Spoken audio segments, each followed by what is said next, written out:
Olá, pessoal! Que bom estar com vocês em mais um podcast Metanoia com Misael Amaral. Pessoal, mais uma vez, aquele recadinho básico de sempre. Curta, compartilhe, comente, faça comentários aí. Ainda que você não goste, tá? Até para ajustar, a gente melhorar e tudo mais. É muito bom ter você aqui.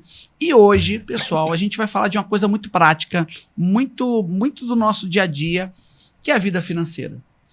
E como é que o cristão lida com isso, com vida financeira? Está na Bíblia, não está na Bíblia?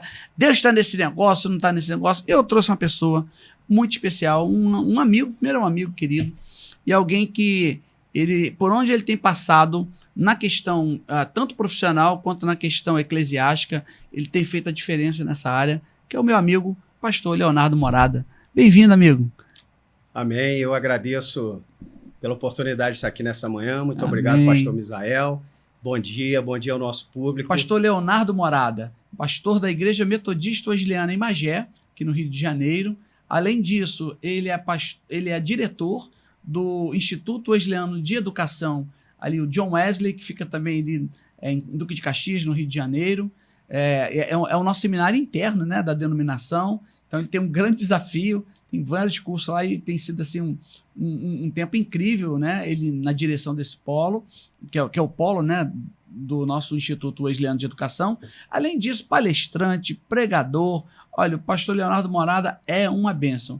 Fica com a gente aí, tenho certeza que você vai aprender muito, viu? Que seja uma manhã edificante, de crescimento, de conhecimento, de falar de um assunto tão importante que é finanças, né? Faz parte da vida de todo mundo. É isso aí. E finanças pode nos dar uma noite de sono tranquila, como também uma noite de sono perturbadora, né? Verdade. Dependendo como nós estamos vivendo esse momento.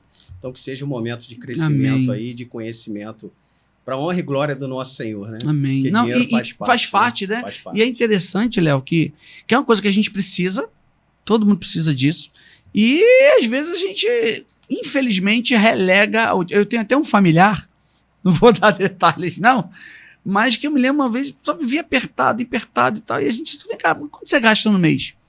Não sei. Eu falei, como assim? Você não sabe quanto você gasta? Você não faz um orçamento, né? Você faz ali uma planilha, enfim. Conta um pouquinho, como é que... Você sempre foi assim? Teve alguma virada na tua vida? Mexeu? Fala pra gente, fala pra galera que tá assistindo a gente. Então, nem sempre foi assim, né? Olha aí, aprenda aí, gente. Até porque no Brasil nós não temos essa questão da educação financeira ainda, né? Está começando a ser mais divulgado, a ser mais falado, mas até então nós não tínhamos isso. Então, o que nós aprendíamos sobre finanças é aquilo que nós víamos a nossa família fazer e praticar, né?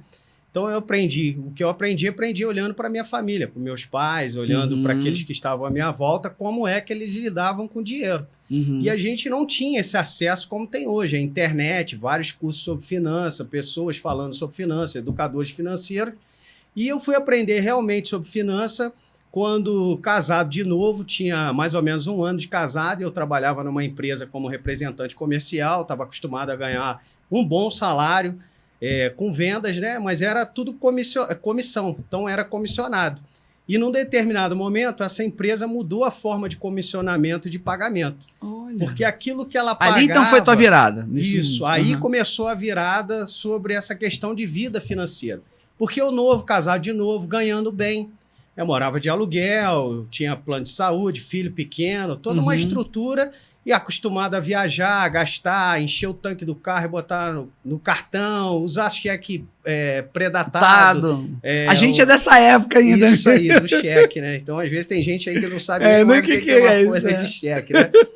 Mas aí o que aconteceu? A empresa ela foi e mudou a forma dela de pagamento, ou de comissionamento, né? Ela colocou uma escala de comissão, que eu poderia ganhar de X a X, e antes era uma comissão fixa. Então, eu vendia, já sabia quanto eu ia ganhar por mês. E depois, para que eu pudesse ganhar esse mesmo X, eu tinha que vender o dobro do que eu vendia. Uau! E aí começou as coisas a enrolarem. Por quê?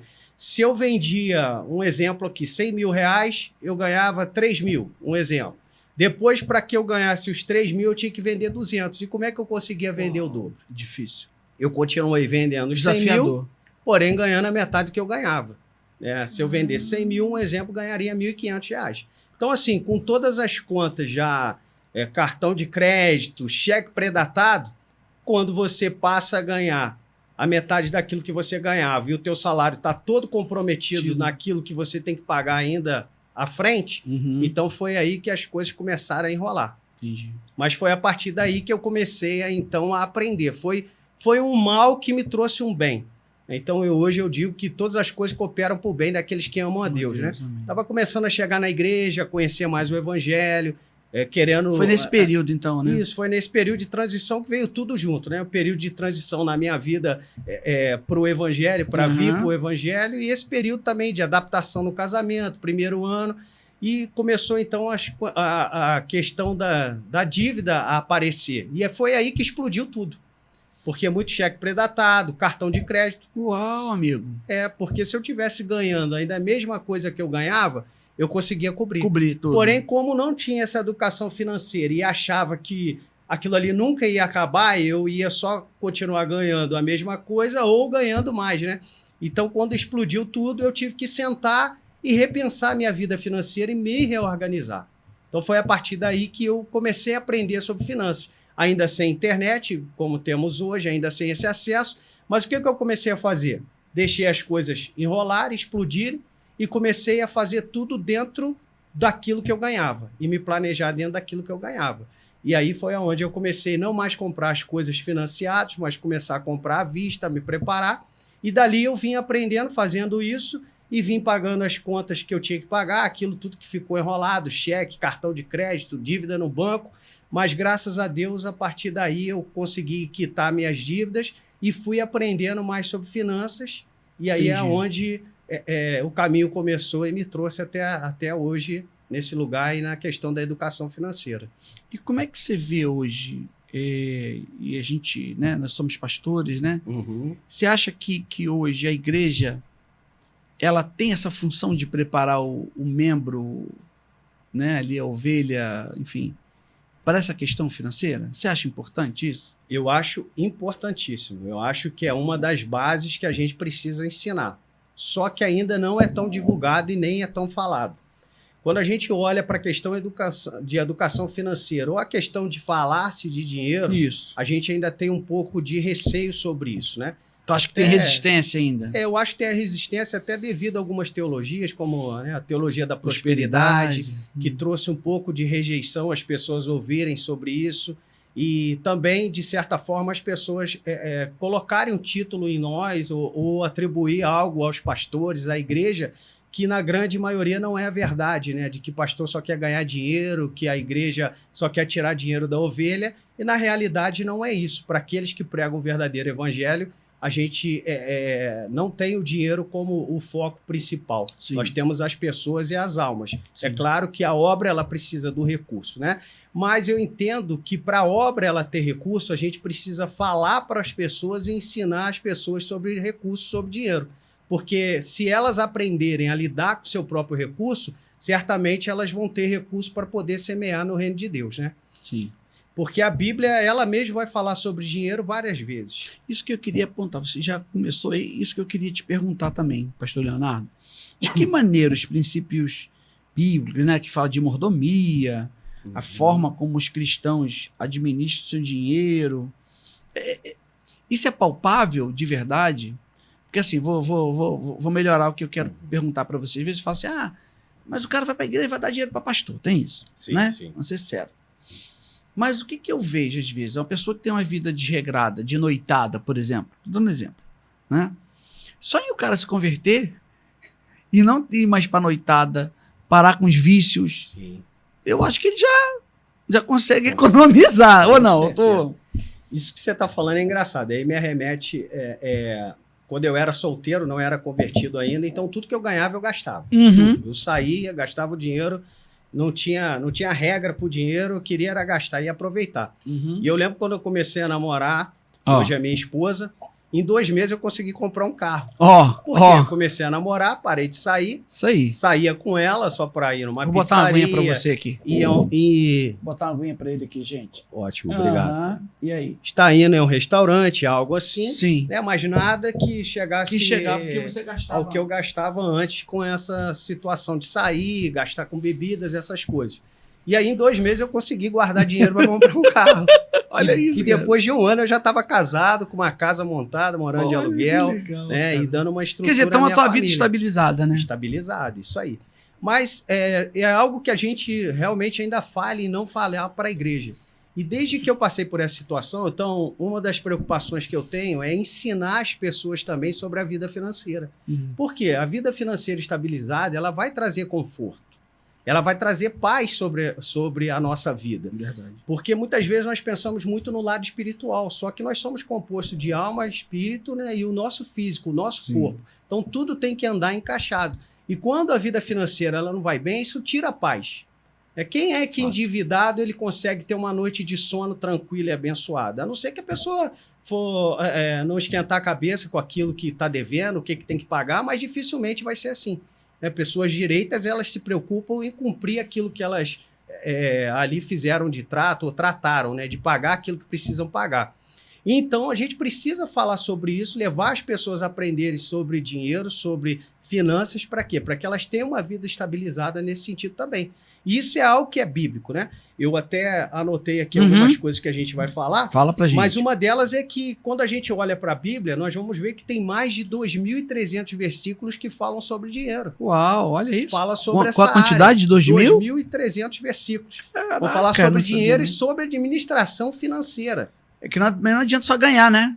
Administrar a gestão, né? Se não administrar, não adianta. Eu costumo dizer que mais do que a gente ganha é saber administrar o que a gente ganha e saber gastar aquilo que a gente ganha e no que a gente gasta. Porque tem muita gente que ganha muito, mas gasta muito e não tem nada. Só tem coisas, mas não tem dinheiro, não tem riqueza, né? Entendi. Então a Bíblia ela fala muito sobre essas questões, até mais do que questões que a gente fala muito e a gente tem como base da nossa vida cristã, como salvação, perdão, amor, que são assuntos que para a gente é muito importante, a gente não pode abrir mão. Sim. Mas o assunto financeiro sendo falado mais de 2.300 vezes, quer dizer que Deus ele queria ensinar algo para a gente, né? É verdade. Então é algo que a gente precisa falar. E aí eu coloquei aqui, por que falar de dinheiro? Porque a Bíblia ela fala sobre isso, né? Eu vejo alguns educadores financeiros que depois se converteram, alguns que já eram convertidos, que quando começam a expressar como começaram na educação financeira e aprenderam, que eles leram muitos livros, assim também como eu li muitos livros de finanças, mas que quando eles foram ler a Bíblia, eles descobriram que muitos dos princípios que esses educadores financeiros diziam e ensinavam, estava na Bíblia. Olha só. E aí é importante a gente conhecer a Bíblia, conhecer aquilo que fala, para a gente poder colocar em prática e saber que, então, essa área financeira faz parte de um projeto de Deus para a nossa vida, né? E você atribui o que essa resistência de falar de questões financeiras? Tanto no aspecto, né, de a pessoa vai para a igreja, vai dar dinheiro para pastor, tem essa questão. Sim. Mas por que às vezes a gente, quanto cristãos, a gente talvez espiritualiza demais? Será que é isso? Eu acho que é. E até uma conotação também que sempre houve na igreja, né? E aí você vai me dizer também melhor sobre isso, que você tem mais tempo aí de caminhada do que eu no evangelho.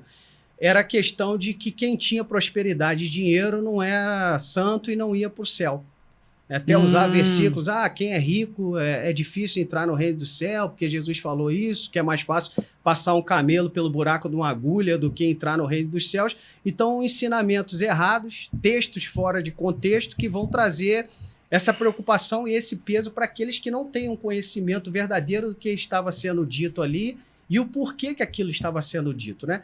Então, eu acho que isso é uma questão também que as pessoas passaram a não se importar tanto com a questão financeira. Eu lembro que tipo assim, vou morrer, vou pro céu e... Exato, para mim é a salvação, eu vou pro céu. Só que até a gente chegar no céu ainda tem uma vida aqui, né? E a gente pode ter uma vida em abundância. Verdade. Eu costumo dizer que Deus nos chamou, Jesus diz que ele veio para que tivéssemos vida e vida em abundância. Se a gente for olhar para um lado teológico, é uma vida extrema, uma vida extra, uma vida em abundância de ir para o céu, ter vida após essa vida. Mas eu também trago esse contexto para quê? Para que nós possamos ter uma vida em abundância aqui. Legal, amigo. Afinal de contas, Deus é dono do ouro e da prata. E por que nós não temos ouro e prata se nós somos filhos dele? Isso aí. Ele nos deu livre acesso para conquistarmos essas coisas. Mas ele quer nos abençoar, mas não depende só dele nos abençoar. Depende também de nós sabermos usar as bênçãos que Deus tem nos dado. Então, quando eu olho para essas questões, eu vejo muito que o dinheiro realmente é colocado em nossas mãos, porque nós somos o mordomo daquilo que Deus tem nos dado, para a gente poder cuidar e honrar Ele através daquilo que Ele tem feito em nossas vidas. Então, Provérbios, do capítulo 3, do verso 9 e 10, vai dizer: honra o Senhor com os seus bens e com a primeira parte de todos os teus ganhos, e se encherão os teus celeiros e transbordarão de vinho os teus lagares. Então, isso aqui para mim é algo que desde quando eu conheci a Cristo, eu aprendi sobre Deus mais profundamente, eu aprendi que tudo aquilo que Ele me dá, eu preciso honrar Ele com a primeira parte daquilo que eu tenho. Eu acho que esse é um dos princípios para a prosperidade. Honrar a Deus com aquilo que Deus tem nos dado. E honra como? Tirando a melhor parte, a primeira parte daquilo que nós temos. Isso é muito forte, Leonardo, porque... Forte. E aí você tocou num ponto, não estava nem aqui no meu script não, tá, amigo? Mas da questão da melhor parte e do dízimo e oferta. Como é que você encara isso e como é que você falaria para quem está assistindo a gente? Tanto para quem é da igreja, para quem está assistindo que ainda não é da igreja. Como é que a gente pode abordar isso? Porque eu entendo que é o que você está dizendo, né? Quando a gente tira e oferece a Deus, né? Em sacrifício de louvor mesmo. Às vezes a gente acha que sacrifício de louvor é só cantar, né? Não. O sacrifício de louvor dá algo mais. O que você poderia dizer para a galera? E se você tem alguma experiência nessa área? Tenho, com certeza que tenho. Eu acho assim, a gente às vezes fica criando desculpas ou tentando achar caminhos para que a gente não cumpra aquilo que é um princípio na nossa vida. Desde que eu vim para o Evangelho, eu sempre tive compromisso no que diz a respeito de dízimo, porque eu entendi que eu fui chamado para cooperar na obra do Senhor. Agora eu sou um financiador e um cooperador. E a gente, envolvido com o seminário também, a gente ouve muito aquela questão, dízimo é do Antigo Testamento, não tem mais nada a ver com o Novo Testamento, agora é pela graça. Eu vejo o dízimo como um princípio de Deus desde o início. Porque quando a gente olha antes da questão da lei, a gente vai ver Abraão dando dízimo. Ele se encontra com Melquisedeque, era um tipo de sacerdote de Deus, né?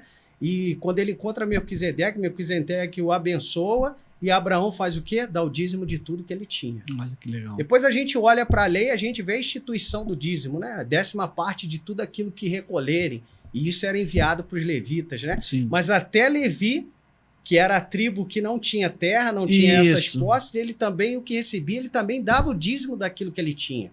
Então a gente vê o princípio sendo cumprido. É assim na vida do pastor. Hoje nós estamos numa igreja, nós somos remunerados muitas vezes, outros não, temos os nossos trabalhos também, mas a gente, sendo o líder daquela igreja, os pastores ou os sacerdotes daquele lugar, nós continuamos também dando o nosso dízimo, porque nós entendemos o princípio. Sim. Depois a gente vai ver Jesus mais à frente falando, né, com os religiosos, e falando, vocês dão o dízimo do ento, do cominho, mas vocês precisam fazer outras coisas também, precisam amar, precisam ter outras atitudes. Não podem abrir mão dessas, mas precisam ter essas aqui também. Acho que esse é o ponto que você está dizendo, né? Esse é o ponto. Hoje em dia a gente fala muito, o amor, o importante é o amor, o importante é o coração. Tá, mas tem coisas que são princípios, pessoal. Princípio. Ou eu tô errado, pastor? Não é? Sim, se a gente quebra princípios, como que a gente quer ser abençoado se a gente quebra princípio?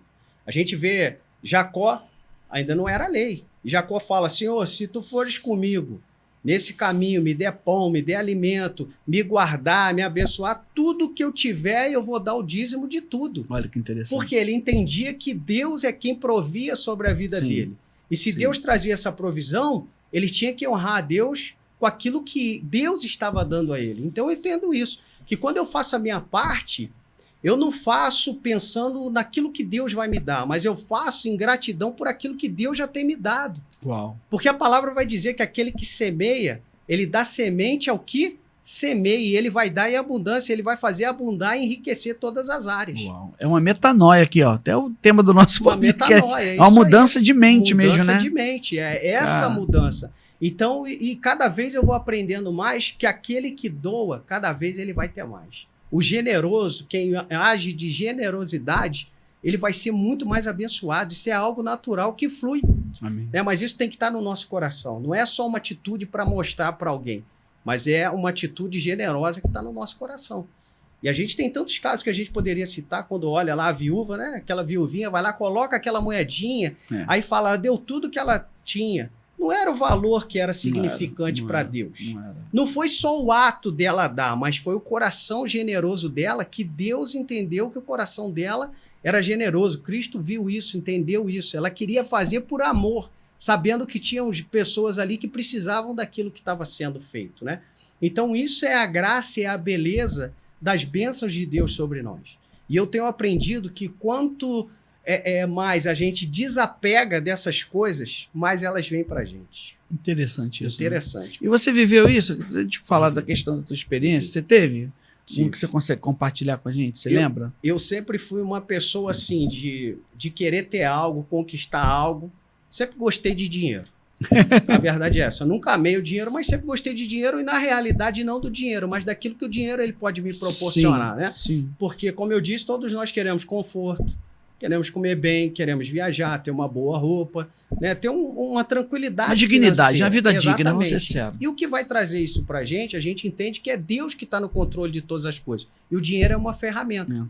Então, eu já passei de experiências, e eu costumo contar uma experiência de quando eu fui para o seminário, eu trabalhava viajando. Era representante comercial e viajava. Teresópolis, Friburgo, Três Rios. Cidade aqui cheguei a Volta Serrana Redonda, aqui do Rio. Serrana e Sul Fluminense Sul também. Fluminense cheguei também, aí do também. Rio. Uau! E aí, quando eu comecei a fazer o seminário, eu fui para conhecer, para aprender a palavra de Deus, né? Mas eu lembro que no primeiro semestre foi muito difícil para mim, foi um momento desafiador. Por quê? Eu comecei a ir para o seminário, casado de novo, foi como eu disse. Cauã, ele está até aqui com a gente. O filhote aqui, ó. Essa manhã. O Cauã, ele tinha 1 ano de idade, novíssimo. Novinho, Beatriz cara, tinha uns 4 anos, tinha uns 5 anos.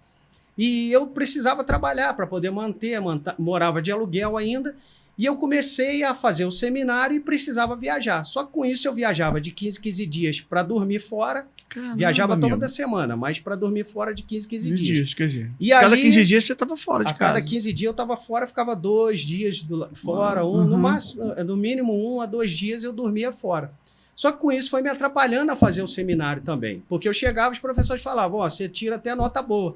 Mas se você ficar faltando, vai ser reprovado por falta, né? Uau. E aí eu orei e falei, Senhor, se for da tua vontade, eu permaneço. Se não for, eu paro por aqui. E aí o que aconteceu? Eu fui orando nesse sentido. Só que um dia eu cheguei de uma viagem dessa, eu lembro até hoje, de Friburgo, era uma quinta-feira. E quando eu cheguei em casa, minha sogra ainda estava lá em casa, e eu virei, aí ela falou assim, não foi no seminário hoje não? Eu falei, não vou mais no seminário. Vou parar de ir no seminário, porque não tem condição de eu viajar, trabalhar e eu ir no seminário. Ou eu faço seminário ou eu trabalho. E aquele dia eu fiquei em casa e falei, vou orar a Deus, orei a Deus. Quando chegou na sexta-feira, nós tínhamos um culto na nossa igreja, era a congregação na época do Mozela, e eu falei, eu vou na manhã, eu vou no culto, também não vou no seminário. E fui nesse culto. E quando eu cheguei lá, Deus usou a esposa do pastor, a irmã Maria, lembra até hoje, do pastor Luiz Carlos, e Deus usou ela sem que eu falasse nada, sem que ela soubesse o porquê que eu estava ali, e falou assim, quem te chamou foi eu e quem vai te sustentar sou eu. Uau. Rapaz, aquela hora ali eu comecei a chorar porque eu estava indo realmente atrás de uma resposta, né? E eu simplesmente falei assim, Senhor, se é a tua vontade eu continuo. Essa sempre foi a minha oração. Se não for, eu paro por aqui. E voltei para casa com meu coração já renovado e na segunda-feira eu voltei para o seminário. Só que aí começou um processo interessante na minha vida. Conta pra gente. Esse processo começou como? Eu tinha que ir atender os clientes. Só que quando chegou na outra quinzena, eu fui e eu pensei assim, eu vou dormir uma noite só lá e venho no outro dia já para diminuir uma noite que eu dormia lá, né? E eu acho que isso já vai começar a me resolver o meu problema. Rapaz, aquela noite foi terrível, eu não consegui dormir a noite inteira. E aí eu comecei a entender o processo de Deus ali. Porque parecia que eu estava vivendo um conflito espiritual naquela noite, eu não conseguia dormir. Uau. Eu fiquei orando. E eu li a carta aos Romanos toda e queria começar a ler de novo e a noite não acabava e eu naquele conflito e não entendia. Eu falava, o que está acontecendo? Ó? Um conflito espiritual, uma guerra espiritual, coisa sabe? De doido, cara. Uma vontade de entrar no meu carro e voltar para casa e não ficar naquele lugar. Enfim, no outro dia acordei, fui trabalhar, passou tudo aquilo, fui embora. Quando chegou na outra semana de eu voltar para lá, rapaz, na hora de levantar para ir, bateu uma crise, assim, parecia uma crise de ansiedade, um confronto espiritual. E aí foi onde eu parei e falei assim, tô entendendo. Não é para que eu esteja indo mais para lá. Então Deus às vezes vai usar situações na nossa vida para começar a nos despertar para aquilo que Ele quer. Uau. E aí eu orei e falei, Senhor, se não é da tua vontade que eu continue indo para lá, eu não vou. Se é da tua vontade que eu continue fazendo seminário, eu continuo. Mas se for para parar, eu vou parar. Essa era sempre a minha oração. Uau, amigo. E aí o que eu fiz? Eu falei, eu vou e volto. Então eu saía às 5 horas da manhã, ia lá em Friburgo trabalhar, gastava umas 2h30 para ir, 2h30 para voltar. E eu voltava, e quando eu voltava, eu ia para o seminário. E eu chegava no seminário 8h30 da noite, já tinha perdido algumas aulas. E eu falei, não está funcionando. Mas eu falava, Senhor, se é da tua vontade, eu vou. Se não é, eu vou parar por aqui. Resumindo, foi acontecendo essas coisas, esse confronto espiritual, e eu fui desanimando de ir. E aí eu ligava para cliente e falava, não vou poder essa semana não. Estou com compromisso aqui no seminário, não posso ir. Os clientes, mas eu preciso comprar. Não, mas eu não vou. Porque a gente não tinha a facilidade que tem hoje. Uma ligação de celular era caríssimo para falar com o cliente lá. Sim. Telefone fixo era caro, a ligação, e o cliente não queria passar pedido por telefone. Mas, conclusão, o que aconteceu? Eu fui abrindo mão, eu fui indo uma vez de 15 dias, depois eu fui indo e não dormindo, depois eu passei aí uma vez por mês e voltar, e depois eu já não estava indo uma vez por mês, de 2 em 2 meses, daqui a pouco, quando eu vi, já não estava indo mais. Conclusão, passado esse tempo, eu comecei a só trabalhar para o lado de cá e conseguindo ir no seminário de 7 às 10, todos os dias da semana, e quando eu comecei a olhar minha vida financeira, teve uma mudança assim, sabe, coisa radical. É isso que eu ia te perguntar, porque você abriu mão.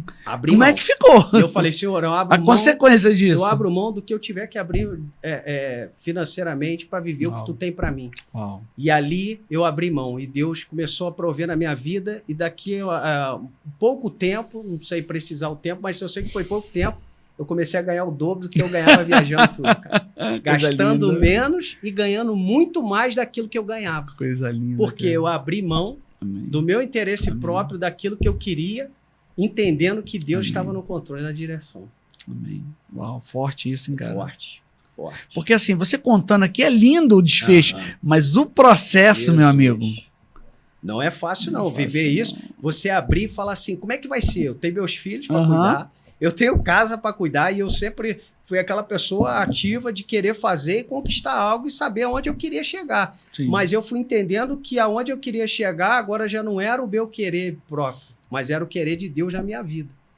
E hoje eu tenho vivido grandes coisas da parte de Deus e eu entendo que é um processo. E essa atitude que eu tive lá atrás vem me trazendo resultados até hoje. Uau. E bons resultados. Uau. Porque Deus está no controle da direção. Amém. Então eu falo assim, tudo primeiro é a gente entender aquilo que Deus tem para a nossa vida, e aí se tratando de área financeira, a gente saber que se Deus chamou e Ele está no controle, Ele vai prover, só que a gente precisa ter algumas posturas e ter esse conhecimento para que Deus ele continue abençoando. Então eu acho que a primeira coisa é a gente realmente honrar a Deus com aquilo que Deus ele tem nos dado, com aquilo que Deus tem provido na nossa vida. Porque quando a gente honra a Deus, Deus vai fazer sobre a nossa vida. A palavra vai dizer que se você é fiel no pouco, Deus vai te colocar no muito. E eu costumo dizer, pastor Misael, eu estive lá palestrando na sua igreja, né? Quem não consegue dar R$150, que é o valor aí de um salário, 10% do salário mínimo, quando ele ganhar 15 mil, ele não vai dar 1.500. Quando ele ganhar 150 mil, ele não vai dar 15 mil nunca. E por aí em diante, ele vai ganhar 1,5 milhão, ele vai dar 150 mil de dias? Não vai. Porque ele quebrou princípios. Agora, quando a pessoa tem princípios, ela faz isso com prazer. Isso. E aí, voltando a uma pergunta que você tinha feito sobre o dízimo e oferta, eu entendo que o dízimo é aquele que protege a nossa vida financeira. E a oferta é aquilo que faz a nossa vida financeira crescer. Pera aí, repete esse negócio de novo aí, anota aí, gente. Vocês que estão aí, anota esse negócio aí, como é que é? O dízimo protege a nossa vida financeira. E a oferta faz a nossa vida financeira crescer. As nossas finanças crescerem. Isso. Amém. Amém. Isso. Legal isso, né, cara? E é interessante que você estava falando desse viver de Deus, assim, de que Deus, ele nos abençoa, né? Mesmo a gente não merecendo, mesmo a gente não sendo tudo aquilo que Ele deseja que a gente seja, igual um pai e um filho, né? A gente quer sempre que nossos filhos sejam melhor. E às vezes eles vão trilhar o caminho deles. E eu acho que isso, a paternidade e a maternidade dá um pouquinho essa noção pra gente, né? Sim, exatamente. Desse relacionamento de Deus com a gente. E é interessante você falar porque, de fato, meu pai dizia isso. Ele falava assim, meu filho, meu pai está na glória, né? Ele falava assim, você quer ver se uma pessoa se converteu? Veja como ela é na vida financeira em relação a Deus. Uhum. Se é uma pessoa abençoadora, se não é, mano, não está plenamente convertido. Exato. Não é que você vai esbanjar, vai fazer coisa louca, não é isso que eu estou dizendo. Tá bom, pessoal? Até, né?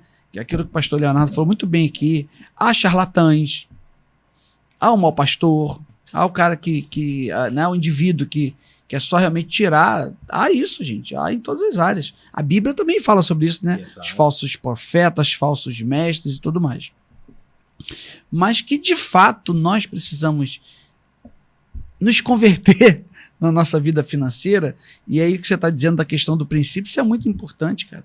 Porque quando a gente olha para a Bíblia, em momento algum a gente vai ver Deus colocando alguém que seja páreo com ele, nesse sentido. A gente sabe que Deus é soberano sobre todas as coisas.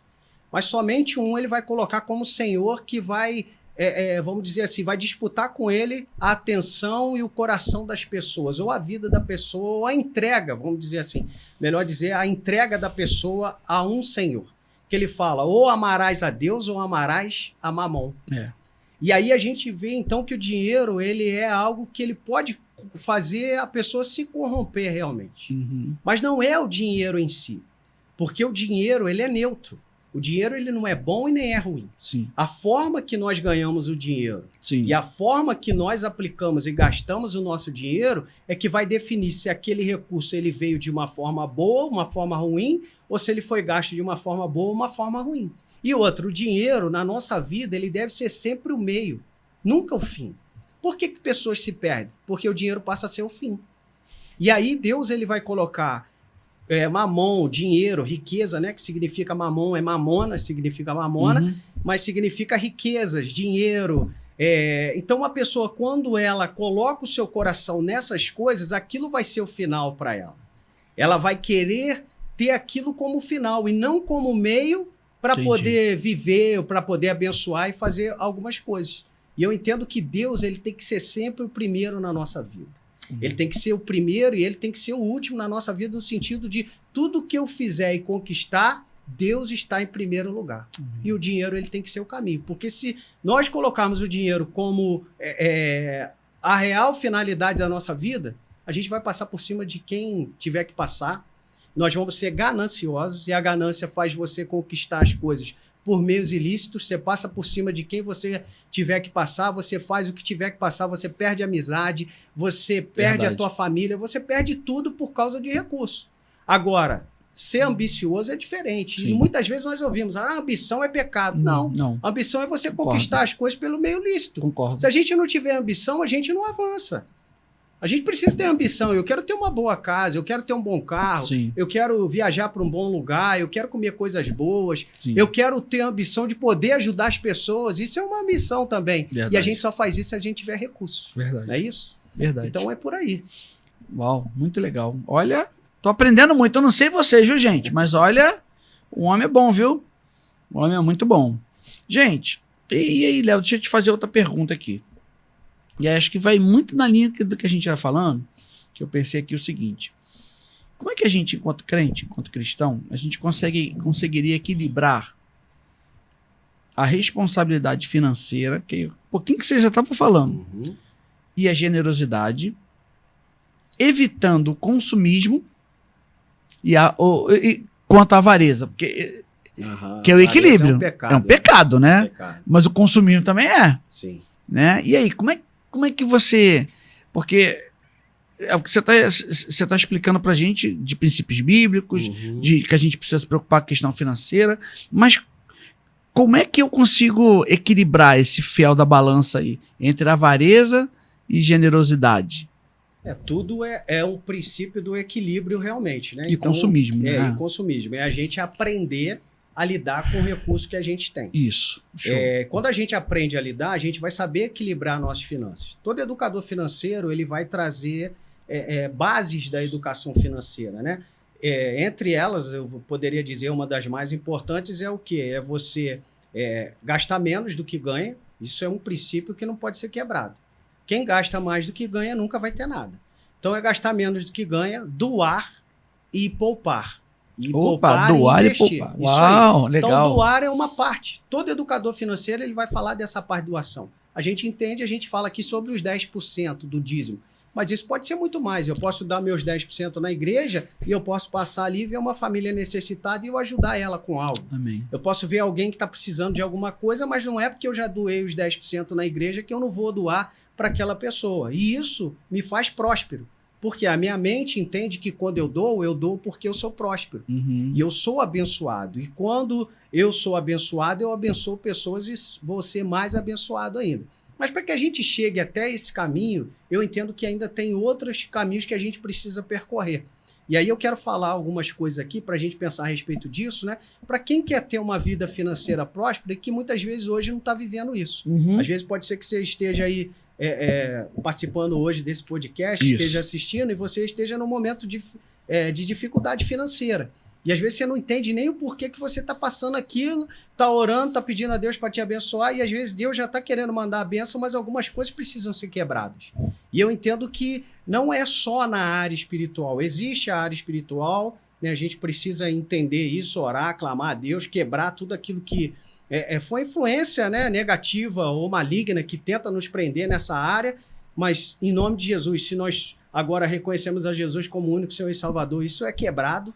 Amém. Porque aquele que está em Cristo Jesus, nenhuma condenação há para ele. Mas existem outros aspectos que precisam ser trabalhados. Por exemplo, como o nosso aspecto psicológico, mental e emocional. Porque a gente precisa quebrar crenças negativas e limitantes sobre o dinheiro. Às vezes nós carregamos essas crenças limitantes sobre o dinheiro e nem mesmo nós percebemos isso.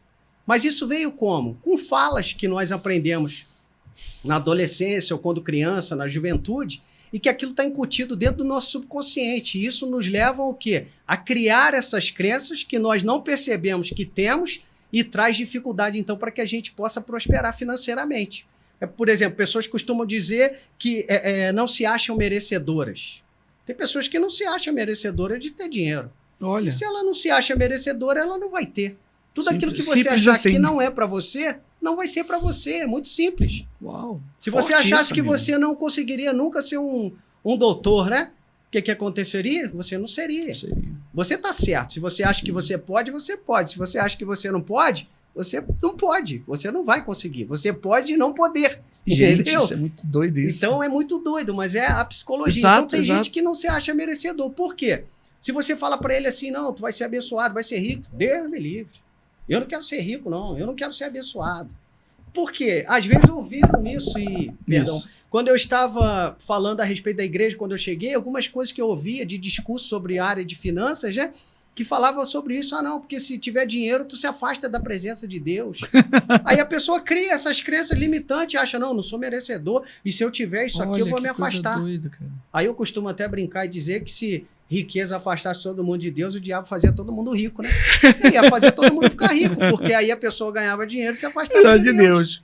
Mas não é por aí. Então, assim, conheço pessoas que começaram a ter uma vida financeira estável, indo para uma melhora financeira, e quando a gente conversava, falava, não, você vai ficar bem. Não mereço isso não. Aí se ele fala que não merece, ele vai retroceder. Agora, se você se acha merecedor, você vai ter. Por que eu sou merecedor? Eu trabalho? Eu ganho meu dinheiro por meio lícito, honesto? Então eu sou merecedor de ter. Sim. Deus nos chamou para viver essa vida abundante, abençoada. Mas aí depende da nossa percepção sobre isso, né? Outra coisa que as pessoas trazem é o que eu falei da influência da família. Quando a gente ouvia, né, por exemplo, saía. Ah, eu quero essa caneca. Aí o que nossos pais diziam? Não posso comprar isso aí não, que eu não tenho dinheiro. Ou então, tá pensando o quê? Tudo que tu vê, tu quer. Dinheiro não nasce no quintal, não nasce na grama. Muito dinheiro isso. não dá em árvore, não é isso? Então a gente já ouviu várias vezes isso ser falado. E isso ou não, isso traz um bloqueio. Por quê? Quando você cresce, aí você olha para algo que você quer, automaticamente o teu subconsciente diz para você, você não pode, você não tem dinheiro, você não tem condição. Então, eu acho que a fala nessas coisas, para quebrar essas crenças, precisam ser mudadas. Primeiro, eu preciso me achar merecedor. Eu sou merecedor de ter, por que não? Por que tantas pessoas têm?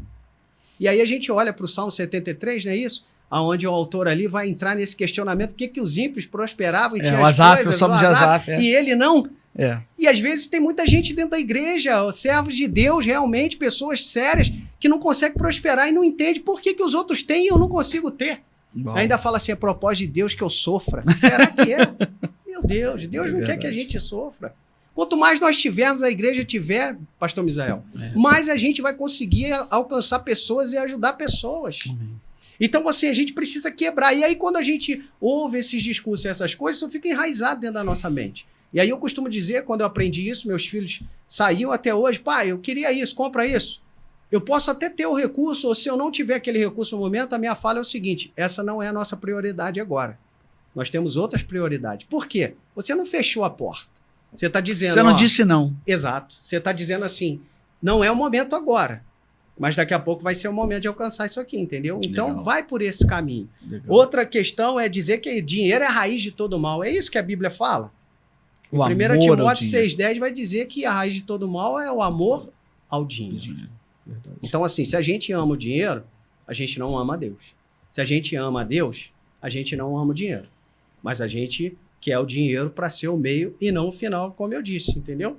Então, para ter essa vida abençoada financeiramente, esse é um dos princípios, é quebrar essas crenças limitantes que nos fazem ficar parados.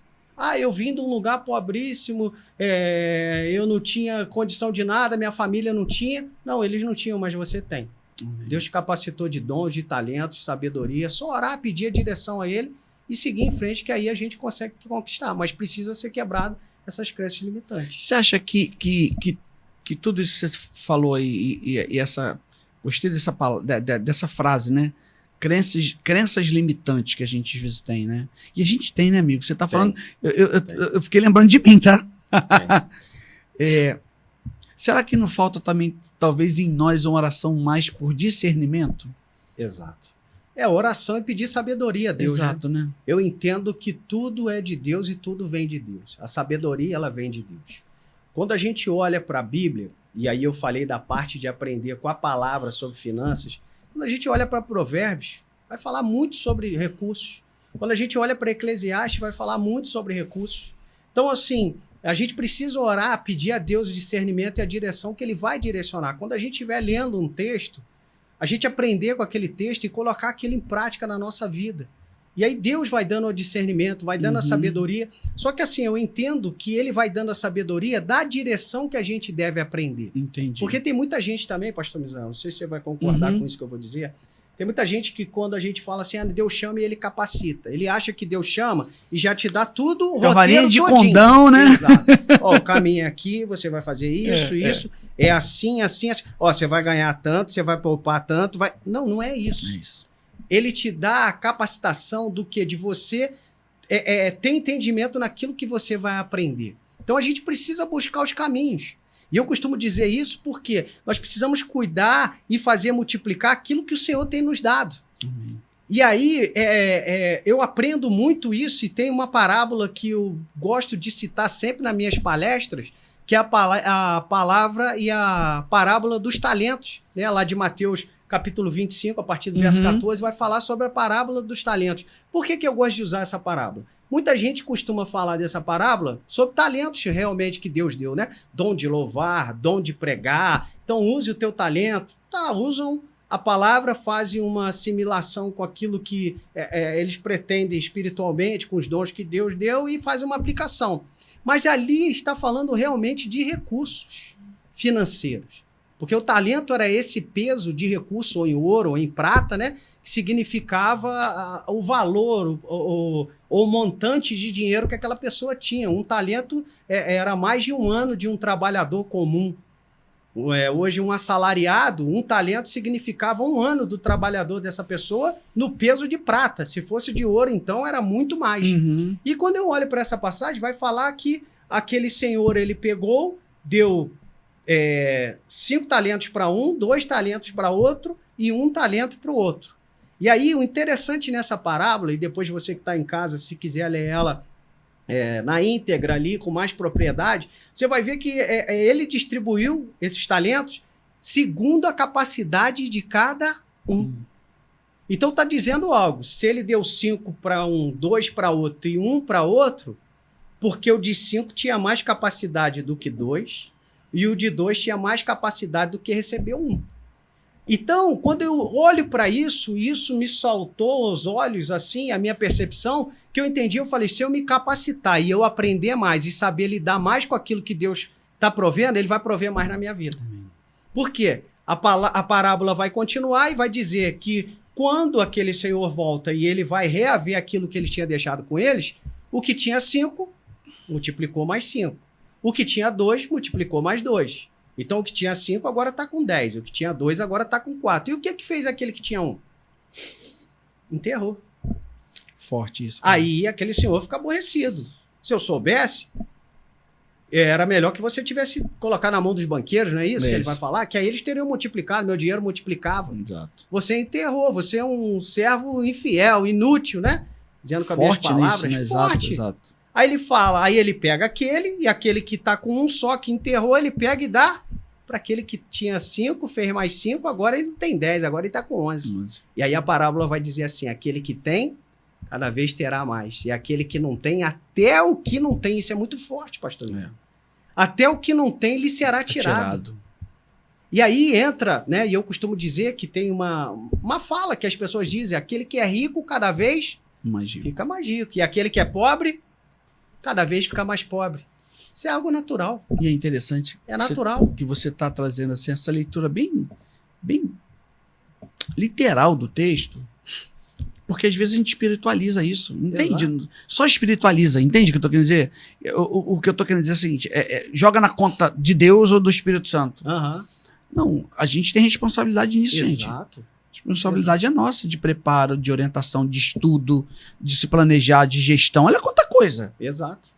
Às vezes a gente vê um ímpio muito próspero no sentido financeiro da coisa, né? Prosperidade é mais que isso. Mas todo mundo quer, gente, ter uma vida próspera. Sim. E é o que você falou, e às vezes fica nessa crise, você usou a palavra, né, são crenças, né, que você falou? Crenças limitantes. Crenças limitantes. Olha, eu tô saindo daqui abençoado, cara, desse encontro aqui. Espero você que tá em casa aí assistindo a gente, tá no trabalho, tá em algum lugar aí, assistindo esse podcast, seja abençoado e que em nome de Jesus, essas crenças limitantes que tem feito você parar, travar, rompa a sua vida em nome de Jesus, daquilo que ele tem para você. Aproveita, coloca nos comentários aí, ó, comenta sobre isso, se você já viveu um pouco disso, que o pastor Leonardo tá falando pra gente, se você já teve dificuldade com isso, ou da forma que você tem usado para romper, porque isso é importante, pessoal. Porque, assim, além, né, pastor Léo, do que a gente tem de problemas na vida, né, gente? Todo mundo tem problema, sim ou não? Sim. Eu penso que a gente tem mais um problema financeiro. Exato. É mais uma coisa limitante de possibilidade que a gente poder para abençoar pessoas, para viver melhor, para abençoar nossa casa, nossa família, né? Agora mesmo no Natal, fiquei tão feliz de poder abençoar minha mãezinha. Dei uma televisão para ela. Ela ficou toda feliz. Toda feliz. E foi muito legal, que eu achei bonitinho, que eu ia fazer? Eu ia comprar uma nova, tô fazendo um spoiler aqui para vocês. Spoiler, não, tô fazendo um confessionário com vocês aqui, gente. Eu falei, vou comprar uma televisão nova para mim, essa que tá muito boa minha, eu vou dar para minha mamãe. E foi muito legal que a minha esposa e o meu filho falaram, pô, pai, vamos comprar nova para ela. Legal. Cara, é isso. É top. Nova para ela. Pô, ela merece, mano, entende? Bacana. Que aí entra naquilo que você falou da doação. Ela ficou tão feliz, cara. Ela ficou tão feliz, entende? Ela, minha irmã, ela mora com a minha irmã. E é tão gostoso você poder fazer o bem. Exato. Né, amigo? Acho que isso, né? Eu costumo falar isso na igreja e replico muito isso. Falo assim, a nossa satisfação está em ver o outro feliz. Exato. Quando a gente aprende isso, pastor Misael, Tudo muda. É porque geralmente as pessoas querem as coisas para elas, prazeres. Um egoísmo, né? Louco, né? O dinheiro ele é para nos proporcionar, primeiro, segurança, que é o que a gente poder ter um lugar para morar, Isso aí. ter comida. Isso aí. Isso é a necessidade. Básica. Primeiro é essa necessidade básica. Isso aí. Né? Eu falei segurança. Primeiro a necessidade básica. Depois a segurança. Você morar num lugar mais tranquilo, que vai te trazer uma certa segurança, paz, beleza. E depois você vivenciar prazeres, comprar prazeres. Porque é isso, é você comprar um carro novo, você viajar, você comer coisas boas. Só que quando a gente aprende que quando você faz pelo outro, isso traz uma alegria no nosso coração. Eu costumo dizer assim, se eu quiser sair daqui numa churrascaria agora, eu posso ir lá comer, vou me sentir feliz, vou comer aquela picanha gostosa, aquela carne maravilhosa. Vai ser um prazer estar com um amigo, bater um papo. Mas quando eu levo alguém que não teria condição de pagar aquela churrascaria, eu vejo o prazer dele comendo, aquilo me satisfaz muito mais do que propriamente eu estar ali comendo. Sim. Então, quando a gente aprende isso, o fato, né? Às vezes, de repente, ela não tem a possibilidade de comprar, você ir lá e comprar uma nova e dar uma nova para ela e ver a alegria no coração dela. Sim. Te garanto que trouxe mais alegria para você do que a própria televisão que você comprou para você. Muito mais. Entendeu? Muito mais. Então é isso, é a gente aprender essas coisas que são princípios, né? E quando a gente trabalha sobre isso, a gente vai prosperar. Não tem caminho errado. Não tem. Então a gente precisa saber e colocar as coisas que são devidas nós fazermos. Porque foi como você disse, a gente acha que Deus já vai fazer tudo. Deus está no controle de tudo, mas Deus não controla todas as coisas. É verdade. Escuta isso. Deus está no controle de tudo, mas Deus não controla todas as coisas. Verdade. Então tem coisas que cabe a mim fazer. Então, como eu disse aqui, a gente precisa cuidar daquilo que Deus tem nos dado e fazer multiplicar. Porque o que vai nos fazer enriquecer é fazer multiplicar. Então a gente precisa fazer multiplicar aquilo que Deus tem nos dado. Mas para isso a gente precisa ter algumas posturas, e eu coloquei até algumas delas aqui para a gente pensar. O primeiro foi que eu falei, gastar menos do que ganha. Se você quer ser abençoado na tua vida financeira e quer ter prosperidade, gasta menos do que ganha. Ah, pastor, mas eu ganho um salário mínimo, como que vai ser? Diminui conta, ou se não tá espremido, vai fazer alguma coisa que vai te dar uma renda extra. Isso aí. Hoje a gente tem várias possibilidades aí de ganhar uma renda extra. Verdade. Só que tem outra, começou a ganhar mais, continua vivendo no patamar que você já vive. É isso aí. O problema das pessoas, pastor Misael, é querer mostrar e ter coisas que ainda não está ao alcance dela. Uau. Esse é o problema. Eu aprendi isso e eu falo isso para os meus filhos, ensino a eles, vivam sempre abaixo do patamar que vocês podem ter. Vivam um degrau abaixo daquilo que vocês poderiam viver. Por quê? Se acontecer de um vento soprar, alguma coisa desequilibrar, vocês ainda têm o degrau de baixo para ficar apoiado. É isso aí. Agora, se eu estou vivendo no patamar ali, no limite, qualquer escorregão, eu me arrebento. É isso aí. Porque eu cansei de ver isso acontecer com pessoas. É isso aí. Pessoas começavam a ganhar um determinado valor. Um exemplo, ganhava um salário, vivia com salário. Isso. Ganhou 2, já pula a viver com 2. Ganhou 3, já passa a ter uma vida com 3 salários. E aí começa a ter coisas que vão consumir tudo aquilo que você está ganhando. Exato. Então, assim, a gente tem que ser sábio e saber administrar isso.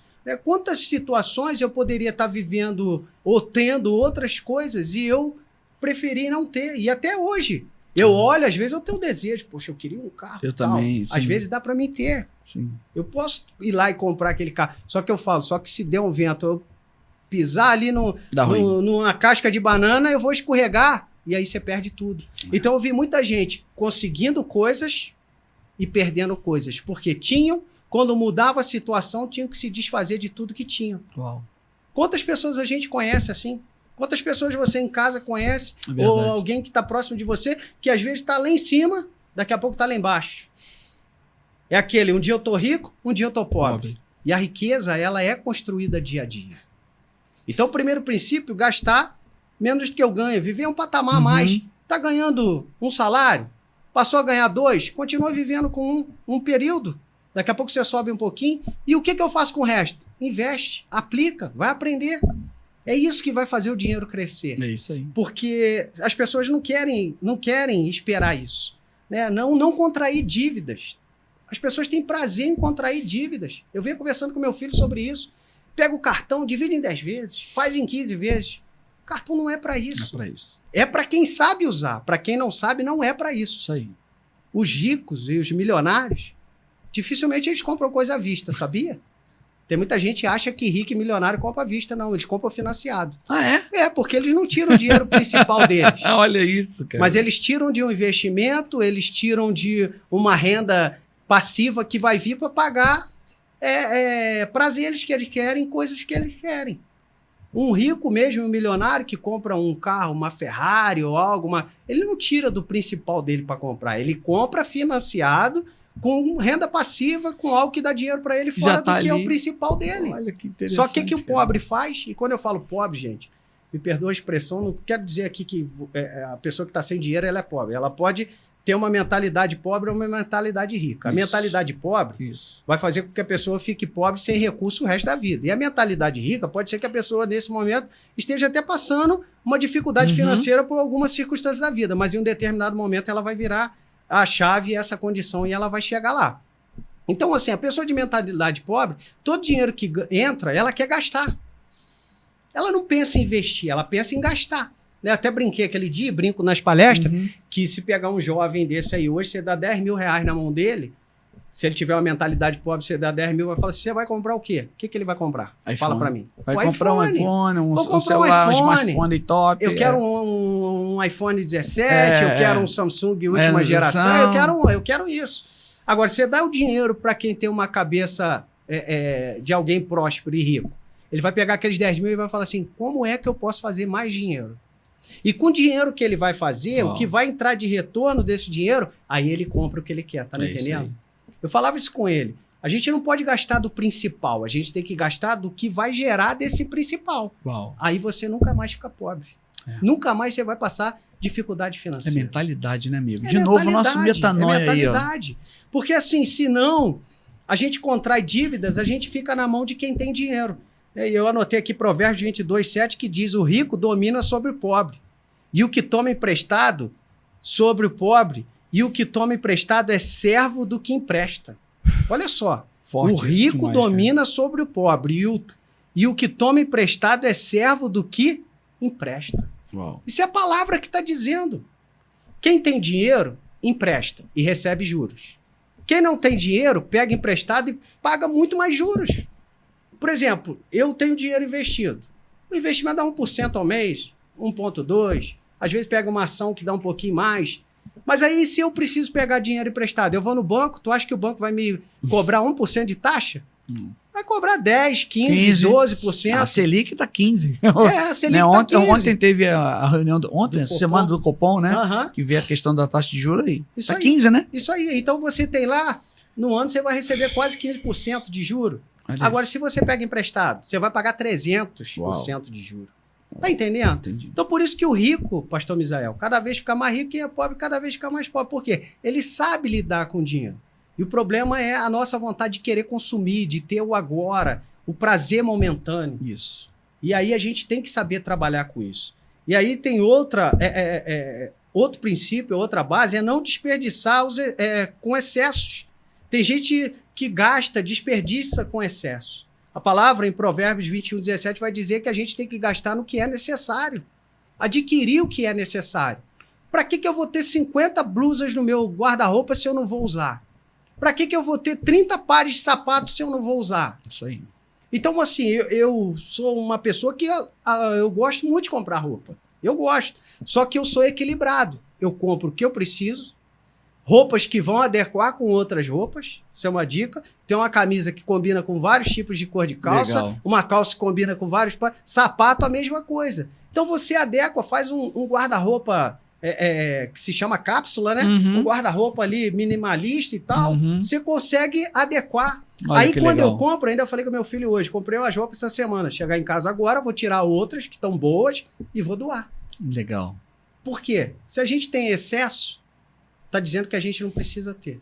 Uau. Então é algo que a gente precisa trabalhar. De novo, a gente isso. volta para aquela dinâmica da doação, de olhar o próximo. Uau. Exato. Eu tenho, Legal. vou doar. Tem uma camisa que tá boa, vou doar. Agora se tá furado, rasgado, joga fora. Sim. Entendeu? Então é isso. Outra coisa é não gastar por gastar, né? Por impulso, como eu disse. E depois separar e investir, porque a Bíblia fala sobre isso. E aí a gente olha a passagem que nós lemos lá da parábola, né? O que pegou 5, investiu, fez mais 5. O que tinha 2, investiu, ficou com 4. E daqui a pouco, o que tinha 5 ficou com 11. Porque ele investiu. Aí quando eu olho para Eclesiastes, capítulo 11, o verso 2 diz: invista seus recursos em vários lugares, pois desconhece os riscos adiante. Isso é na versão NVT que vai dizer: invista os seus recursos em vários lugares. Por quê? Porque assim você vai desconhecer, ou você desconhece os riscos que estão adiante de você. Quem é que sabe o futuro? A gente não sabe o que vai acontecer com a gente. Ninguém sabe. E se você investe em vários lugares, se der problema num lugar, você tem recurso de outro. Lembra quando veio a pandemia? Sim. Pô, as pessoas ficaram desesperadas, cara. Sim. E aí, quem tinha recurso em vários lugares... Teve gente que enricou na pandemia. Teve gente que ficou muito rico. Isso. Teve gente que quebrou. Teve gente que quebrou, perdeu tudo. Por quê? Ele tinha o dinheiro dele somente num lugar. É isso aí. Então, assim, a gente precisa diversificar. A Bíblia está ensinando isso. Isso, cara. Quer enriquecer, não tenha só uma única fonte de renda. Vai trabalhando para ter várias, e no mínimo 3 fontes de renda. Uau. Mas como, pastor? Trabalha, vai investindo um pouquinho de dinheiro, vai montando alguma coisa, fazendo alguma coisa extra, e aí você vai ter. Para quê? Para gastar? Não, é para investir. Eu vou gastar do meu principal e o restante eu vou investir. E aí a gente consegue fazer riqueza, entendeu? Legal. É assim que funciona. Só que não é fácil. Né? Não é fácil. Ontem mesmo eu estava vendo uma palestra, e aí um palestrante falando, e depois eu vi até também o Barsi, que é o maior investidor da Bolsa, né, pessoa física no Brasil, falando sobre a dificuldade de chegar até 100 mil reais. Por quê? É o trajeto onde as pessoas desistem. Porque ela começa a guardar 100, ela não vê nada render. Aí ela começa a guardar um pouquinho mais, também não vê. Guarda R$1.000 por mês, não está vendo render. Aí dá 30 mil, ela não está vendo quase nada.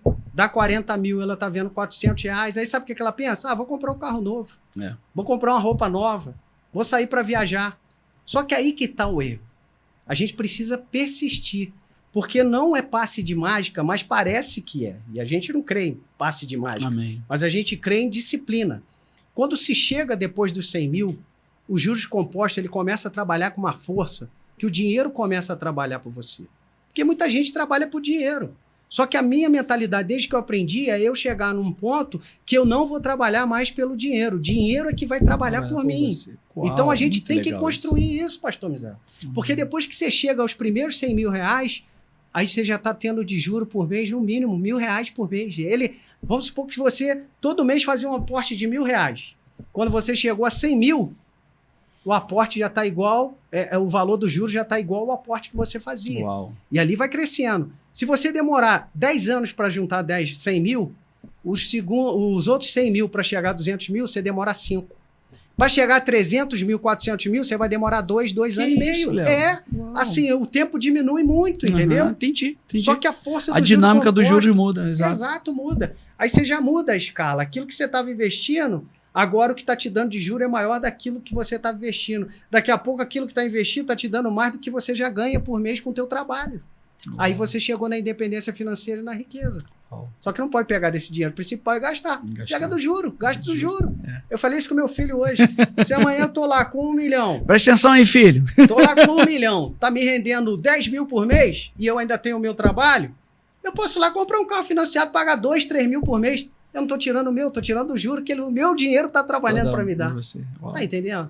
Esse juros compostos é o que chamava de juros sobre juros, né? Juros sobre juros, exatamente. Quer dizer, a gente ele é a favor, colégio, no colégio, lembra? Juros simples e juros compostos. Exato. Os juros compostos é a ciência da riqueza, cara. Não tem segredo. Ficar rico não tem segredo, Olha só, não tem. Cara.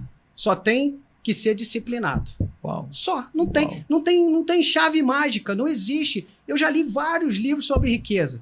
O princípio é sempre o mesmo. Pode ter alguém que vai falar alguma coisa, querer inventar alguma coisa, porque hoje tudo as pessoas querem vender, quer chamar atenção, até no nosso meio, né? Sim. Quantos aí se dizendo evangélicos tiveram a revelação que o caminho para o crescimento da igreja, que não sei o quê, e o princípio continua o mesmo, desde quando Jesus falou é a mesma coisa, não mudou. E para a riqueza é a mesma coisa. Gasta menos do que ganha, poupa o que sobra, investe. Amigo, e seja disciplinado. Olha para a câmera e fala isso de novo para eles aí, por favor. Não existe caminho tão dificultoso assim para chegar na riqueza e não existe passe mágico e ninguém que vai aparecer amanhã falando, olha, eu achei um caminho para enriquecer aqui mais rápido. Não. O caminho para a riqueza sempre foi o mesmo. Todos os educadores financeiros sempre ensinaram e o princípio é o mesmo. Gaste menos do que ganha, poupe o que sobra, invista e seja disciplinado. Tenha um objetivo financeiro, tenha um número na sua cabeça. Nós precisamos ter um número. Amém. Eu tenho um número na minha cabeça. Sim. E o meu pode ser diferente do Sim, seu. Só sim. que a gente precisa ter. Tem. Essa meta, né? Eu quero Essa chegar meta. lá. Posso não chegar lá, mas Sim. ou chegar perto Ou até passar. Ou até passar. Porque eu já vi a maioria que tem Legal. essas metas passaram e passaram muito. Amém. Por quê? Quando eu tenho essas metas, elas me fazem a não me sabotar. Elas me ajudam a não me sabotar. Por exemplo, se eu tenho a meta de chegar a um X valor, um exemplo, 1 milhão. Uhum. Se eu vejo ali um carro e o meu tá muito bom e eu não preciso trocar, eu não vou trocar. Por quê? Não, esse dinheiro que tá aqui eu vou investir para chegar no meu 1 milhão. Isso aí. Se eu vejo uma casa e eu já quero trocar de casa, não vou trocar agora porque eu quero chegar no meu 1 1 milhão. milhão. Quando chegar lá, eu compro uma casa, pago 5 mil por mês de prestação. Acabou. Tá me entendendo? Entendi. É riqueza. Legal É demais. riqueza. Então é isso. É a gente saber onde quer chegar e fazer o que tem que fazer. É o básico. Mas quantos estão disponíveis a abrir mão? Cara, eu sou doido para ir para Europa. Tenho condição de ir já há tempos. Sabe que eu não fui? Falei, se eu tirar do meu dinheiro para ir fazer a viagem que eu quero fazer, eu vou morder um pedaço daqui. E aí eu vou demorar muito mais tempo para chegar lá. Só que eu creio que eu vou chegar um momento que eu vou chegar lá e eu vou poder ir a hora que eu quiser. Na hora que você quiser. Quando eu quiser. E não uma vez, várias. Várias vezes. E tô me planejando E sem para tirar do isso. seu principal. De ir, mas tirar por aqui e fazer isso. Legal. Tá legal, entendendo? Então legal. tudo é isso. É saber onde você quer chegar e fazer aquilo que precisa ser feito para você chegar lá. Amém, amigo. Uau, obrigado. Não tem segredo, amigo. Obrigado. Não tem segredo. Uau. Gente, como eu aprendi. Não tem segredo. Amigo. Já estamos caminhando para o final aqui, amigo, desse Bacana. bate-papo maravilhoso. Tem muito mais coisa para a gente fazer. Acho que a gente vai ter que marcar um outro. Muito bom. Mas o que você falaria para alguém que tá endividado? Tá endividado? E o que você falaria para alguém que está desmotivado nessa questão financeira? Para mim acho que não dá não. Acho para mim é balela que o senhor falou aí. O que você falaria para essas pessoas? Fala aí para eles ali. Então, para quem está endividado, ele precisa reorganizar a sua vida, né? Parar, entender o porquê que se endividou. Porque tem um porquê se endividou. Ou perdeu o trabalho, ou gasta em excesso. A grande maioria é porque gasta em excesso. Uhum. Então, assim, é identificar aonde você está errando, aonde você está gastando, por que está gastando. Se é algo de trabalho ou alguma coisa nesse sentido, você vai precisar arrumar um outro trabalho, outro meio de recurso para poder superar isso. Mas é possível. E agora, se você está endividado porque gasta muito, é o momento de sentar, reorganizar as contas e aí você bolar um plano e ter uma planilha para você poder seguir aquilo ali. Então, eu sempre digo, pastor Misael, e eu fiz isso quando eu fiquei endividado, eu fiz uma planilha, que até então eu não tinha planilha, que as pessoas têm mania de gastar, de anotar aquilo que gastou, e é o contrário, a gente tem que anotar aquilo que a gente pode gastar. Olha. É o contrário, não é eu anotar o que eu gastei, mas eu anotar aquilo que eu posso gastar. E eu fiz isso. Eu costumo dizer e falo sempre que quando eu fiquei enrolado, eu podia, naquela época, fazer de compra por mês R$300. Era R$75 por semana. Eu ia no mercado, ali no Quissamã, que tinha um Rede Economia ali, onde é a Igreja Batista hoje, e eu ia com a minha esposa com uma listinha de compra, a máquina de calcular, porque não tinha celular assim, minha esposa ia pegando e eu calculando. Quando eu bati os R$75, falava para ela, parou. Acabou. Tinha outra semana, a gente voltava, comprava, aí ela falava, ó, já peguei tudo. Aí tava sobrando, aí eu falava, então leva mais biscoito pra Bia, que eu só tinha Bia, pega iogurte para ela. Mas foi um meio de poder me adequar para poder se ajustar e passar daquela fase. Então a gente precisa fazer isso. Só que às vezes eu vejo que tem gente que fala, não, de comida eu não economizo. Então tá, meu amigo, continua comendo o que tu quer, da forma que quer, e com a conta de luz atrasada, não conseguindo ter nada, fazer nada. Então, assim, diminui os gastos. Uhum. Tenta buscar um caminho para poder fazer mais renda. E para aquele que está desanimado, não desanima, porque a riqueza é para todo mundo. Tem um grande influenciador de educação financeira que ele costuma dizer, riqueza é para todo aquele que quer. Porque se nós queremos, nós vamos fazer por onde para chegar lá. E querer não é só apenas querer, mas é querer e fazer o que tem que ser feito para chegar lá. Então, assim, quando a gente tem essa percepção e a gente quer, a gente consegue chegar. É possível para todo mundo, mas tem que crer, tem que confiar e tem que ir atrás daquilo que você precisa, daquilo que você deseja alcançar. Amém, amigo. Uau. Olha, eu tô com a minha cabeça fervilhando aqui de coisa que eu tenho que mudar. Toda vez que eu ouço o Léo falar, eu tenho que mexer aqui, tenho que mexer aqui. Eu tô te olhando ali nisso, tá, amigo? Tô pensando, tô viajando aqui, tem que ajustar ali, ajustar. Eu espero que tenha sido assim para você, que Deus te abençoe, que você possa, assim, gerar frutos a partir daquilo que o pastor Leonardo nos ensinou hoje aqui. Não é fácil, é um processo, olha ali, ó. Bota lá isso, ó. Obrigado, o Dezinho. De metanoia. Metanoia é mudança de mente. Por isso que o nome desse podcast é Metanoia. Porque muita coisa a gente tem que mudar nossa mente, mudar nossa cultura, mudar nossa perspectiva. E que bom que a gente não está sozinho. Traga o Espírito Santo para perto de você.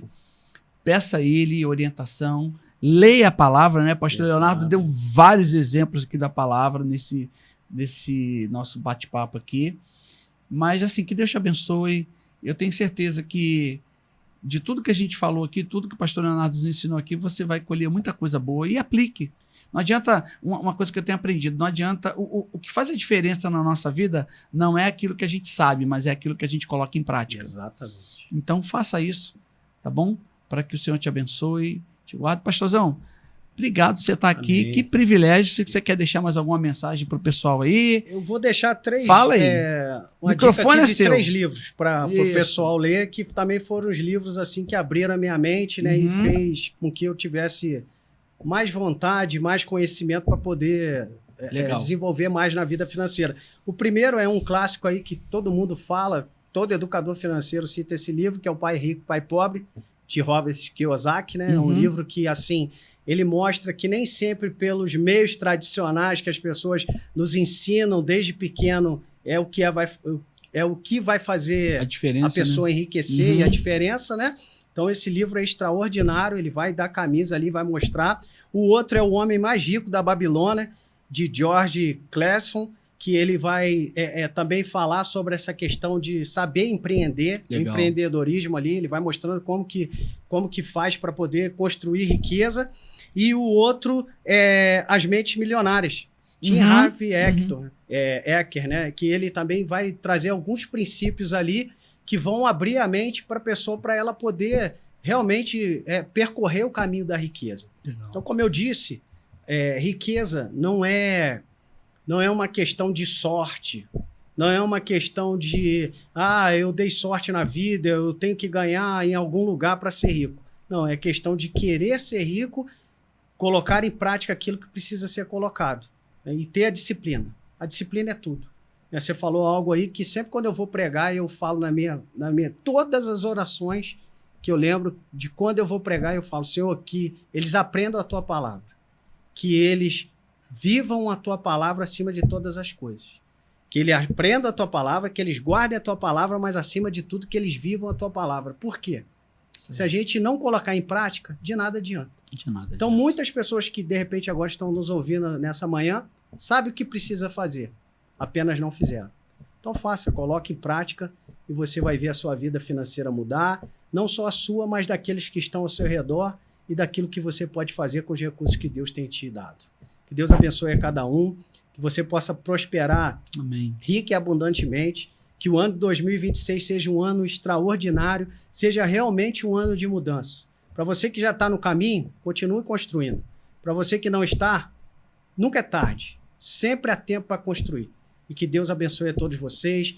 Meu amigo pastor Misael, foi um prazer estar aqui contigo e falar de um assunto que eu me sinto à vontade. Eu estou no parque. É um assunto que eu gosto, eu amo falar sobre isso, porque tem princípio da palavra de Deus. Eu amo a palavra de Deus, eu amo a Deus e eu amo ajudar pessoas e poder ajudar pessoas. E eu entendo que Deus tem me chamado para essa área para poder ajudar e transformar a vida de pessoas. Amém, que Deus te abençoe rica e abundantemente. Tamo junto. Você é uma bênção. Eu creio que esse podcast aí vai alcançar vidas e vidas e vidas serem transformadas em todas as áreas para a honra e glória do nosso Senhor. Amém? Obrigado, meu amigo. Obrigado, pastorzão.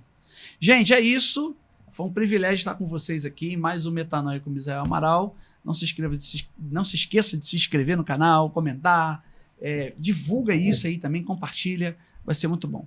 Espero vocês no nosso próximo Metanoia com Misael Amaral. Um grande abraço, beijo, Deus abençoe.